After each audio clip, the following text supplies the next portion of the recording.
So now I teach at the Arizona Center for Integrative Medicine, and I teach medical students, fellows, and residents integrative medicine, energy medicine, and ceremony. So I met Mark Pirtle initially for work, and I continue to have a working relationship with him. Although, because of his authenticity, through our working relationship, I've come to know who he is. He's willing to talk about what I'm going to call some of his darkest days and really share openly about having chronic pain, taking a lot of medications and drugs. And I think pretty much in every realm, when people are willing to be vulnerable and share their struggle, that is really where people who are trying to learn can gain something, because right away they connect and relate and resonate, and they don't feel like somebody is, preaching to them as holier than thou or anything like that.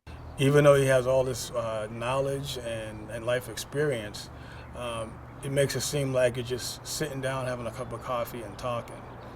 And so any teacher knows that when you want to really reach students, that's the best way to do it. So that's why, I say he's like a teacher's teacher.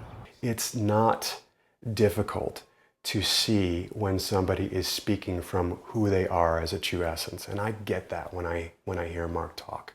And I think other people do too. There are times when you don't know why you want to have this coach. It just feels right. And that's what I feel like when I attend Mark's seminars. I think that's what Mark gives people when they're looking for help in finding a way to learn not only how to meditate, but just how to be themselves, their true selves, in the real world that's very chaotic and very fast-paced, and sometimes finds you out of balance without even knowing it. I think that the best way for me to sort of describe Mark as a teacher is the way he starts class. And then sort of the way he started class and sort of everything just kind of solidified that. And he explained, I think it was the Tibetan notion of love is, I want you to be happy. And we started class with Mark telling us that he wants us to be happy. And everything that we learned from that standpoint really built on this idea of, I want you to be happy. I want you to be able to apply these tools whenever you need them, or apply this approach, this philosophy, whenever you need them.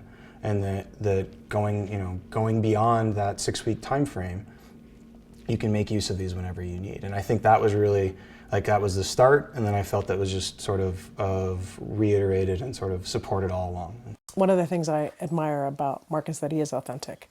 There's none of this, I have all the answers. It's much more, here are the questions, here's what's going on for me, here's the next difficulty I'm surfing. And there's a humility in that. And I find that beautiful. I mean, that's when that's the honing beacon that I use to find good healers. Mark carries all the qualities that my honing beacon goes for.